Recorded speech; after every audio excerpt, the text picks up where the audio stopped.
তো আজ সকাল সকাল গ্রামে চলে যাচ্ছি, অনেক দিন পর, অনেক মাস পর, অনেক প্রায় 1 বছর পর গ্রামে চলে যাচ্ছি। তো যে যেখানে থেকো ভালো থেকো, সুস্থ থেকো, সবার জন্য দোয়া রইল। তো আমাদের জন্য দোয়া করবেন, আমরা যেন ভালো করে গ্রামে চলে যেতে পারি।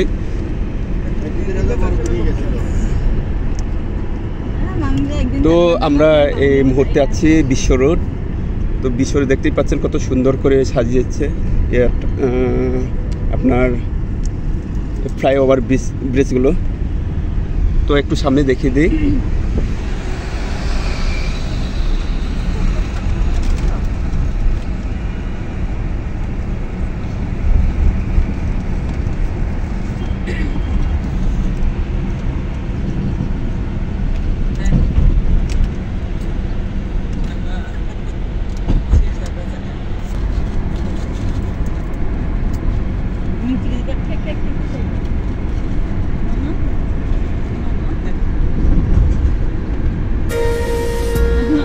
ऐसे मिले हो तुम जैसे नसीबों ने खुद ही तुम्हें चाहता